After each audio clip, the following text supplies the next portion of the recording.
Welcome to this Tech Tips video where today we're talking about something that's on just about every modern bike available that both is a savior to that frame as well as a possible gremlin to getting the rear derailleur to shift properly. That's right, we're talking about the derailleur hanger.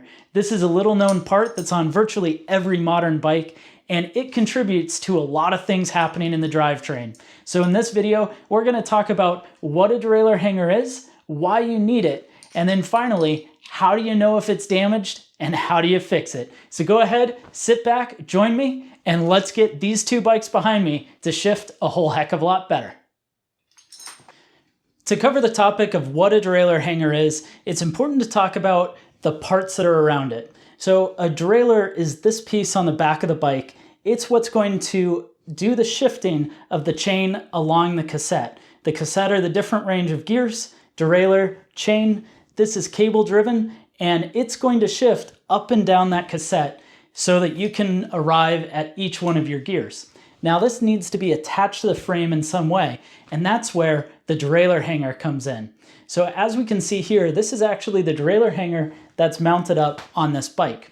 Now checking out the bike, you'll notice the hanger itself is separate from the frame, and that is a really key thing. So these derailleur hangers are almost always made out of aluminum.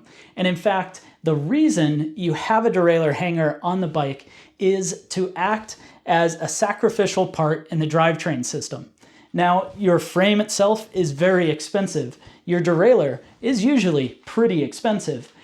And a derailleur hanger like this is a pretty cheap way to protect both of those things. Now, as you're riding along, a couple of things can happen. The first, a stick can get caught in the wheel and it'll come around and you'll notice it's going to press up against that derailleur and that derailleur might come back. And if this derailleur gets caught up, you may end up tearing the derailleur off.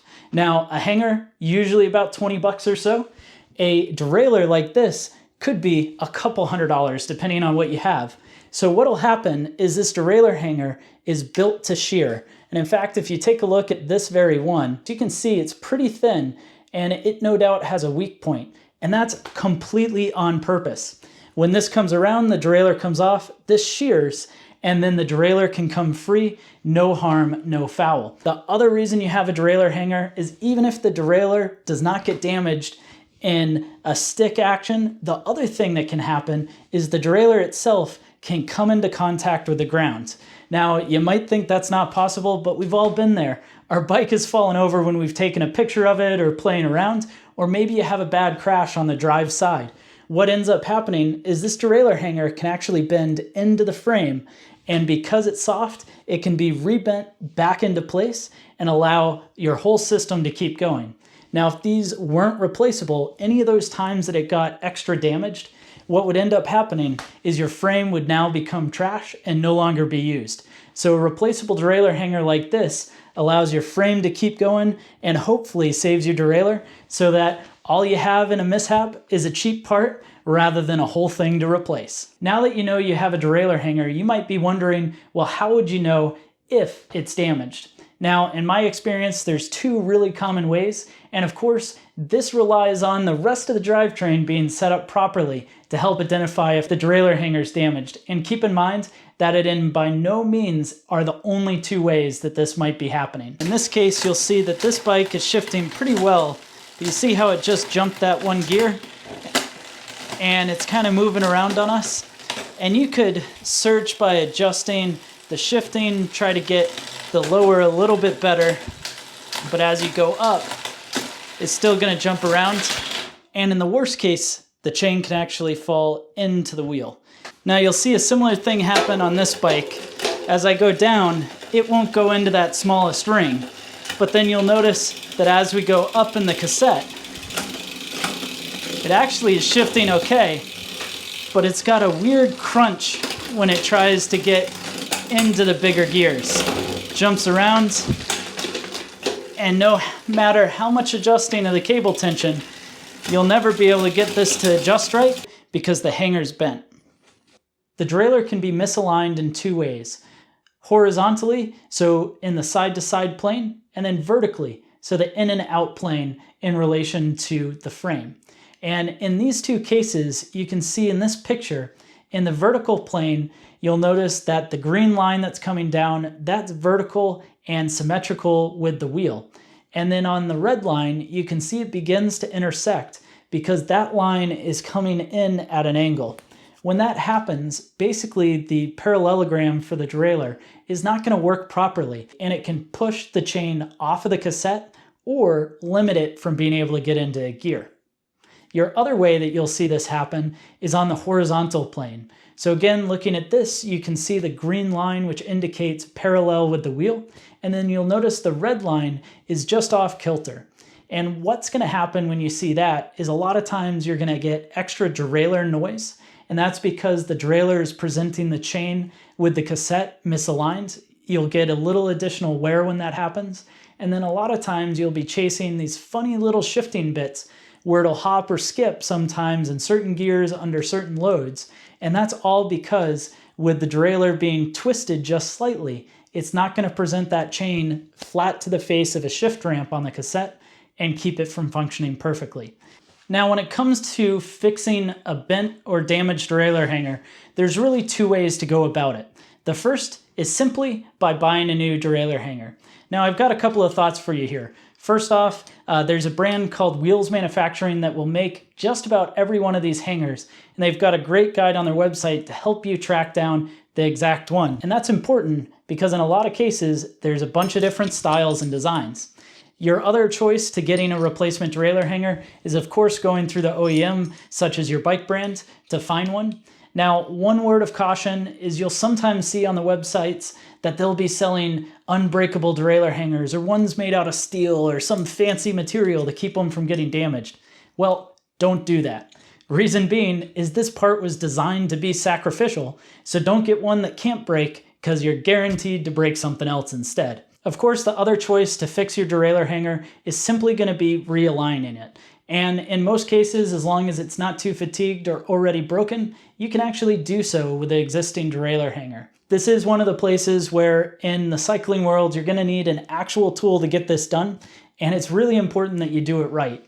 So in my case, I'm going to be using a derailleur hanger alignment tool from SWTXO. It's very similar to what Park Tools has, so I'll have linked down in the description this and the Park version of the tool.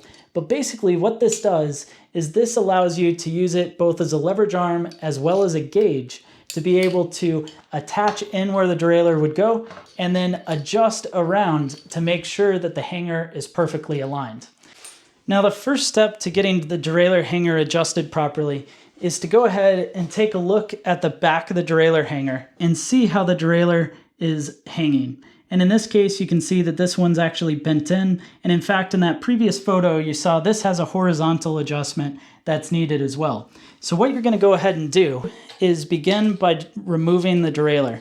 We want the derailleur out of the way for this session because basically we want to be able to use our tool, which is also our guide, to hook into the free hanging derailleur hanger and be able to allow us to adjust this. The tool itself is simply going to thread in just like you would a standard derailleur. And basically what you're going to want to do is be able to allow this derailleur hanger tool to go all the way around, and you're going to want to mark off its furthest points. Now, to make sure that it's consistent and it's not going to be in error with the wheel being out of true, it's also helpful to pick one place on the wheel that you're always going to point our gauge against. And the pro tip in this case is going to be we want to set the gauge to go up against right where the valve hole is. That's because it's going to be easy to identify each time exactly where that spot is. And in my case, what I'm going to go ahead and do is adjust this for that horizontal plane. So my first thing is I'm going to use that little marker to help know exactly where it should be. And I'm going to take that mark, slide it over, and move it over 180 degrees from where I was before. So now I'm going to move to that mark where it was previously, and you'll notice that we've got a good inch or so between that spot on the wheel and where it is on the frame. So what I'm going to go ahead and do is press this forward, and then I'm just going to give the derailleur hanger a slight tweak to the side, and that little bit of bend should bring me a little closer. Now, you're not going to want to get it exactly to the same spot because otherwise you'll just have to balance it out again. So I'm going to push in, And then this is going to be the new mark. You can see where that little rubber ring is. Take it 180 degrees back to the other side, where you'll see that we can put the mark, move it right into place, and it's bumping right up against the rubber bumper and exactly where it should be on the frame. So that now tells us that in the horizontal plane, our derailleur hanger is adjusted. So we'll go ahead and do the same thing vertically here. So right now you can see that we've got a ton of space. So I'm going to go ahead and press that forward, and that's going to be our spot up top. And if we go 180 degrees down to the bottom, what you'll notice is we've now got almost 2 inches of space here. So basically what that means is we need to adjust the derailleur hanger out a little. I'm going to get that set up, and this is a bit of a guessing game to see, but we'll set that position, bring that back up to the top, and we'll notice we still got a little bit to play with. So I'm going to adjust this one more time, get that pressed in just where we want it to go, and we'll bring it back down again, and it's golden. Finally, because we've got both of those adjusted, you'll be able to see on the back here, looking down at that derailleur hanger, that's going to be very plumb in line with the cassette. And you can take the hanger alignment tool off, and then you can reinstall your rear derailleur. And with the derailleur reinstalled on the hanger, with any luck, it's going to shift through just like it should, because you didn't have to change the adjustment of the derailleur, and instead you adjusted the hanger back to factory, so your original adjustments most likely will take. Now keep in mind a couple of things about what I just did. This derailleur didn't need to get readjusted because I didn't futz around with it before checking the derailleur hanger alignment. In your case, if you've been futzing and you've gotten to this video because, well, you just can't solve it, you're going to have to go back, make sure your limits are adjusted properly, make sure your shifting's adjusted. That way everything's going to work just like factory. So it's sort of a reset to zero. But otherwise, this task is incredibly easy. And it's something you may need to do even if you install a new hanger. Reason being is manufacturing tolerances, frame tolerances, all can cause it where you might need to readjust this even if it's brand new. So all you're going to need for that is just a multi-tool Y-wrench like this guy, be able to take your derailleur off of the hanger, a good quality hanger alignment tool like this one, and a little bit of time and patience, and you'll get it knocked out too. Go ahead and let me know your thoughts about this video down in the comment section below. While you're at it, it would be such a gift if you could give me a couple of suggestions of what you want to see on a tech video in the future. And then finally, if you're not yet subscribed, well, it's about darn time, so go ahead and hit that button, and we'll see you in the next video.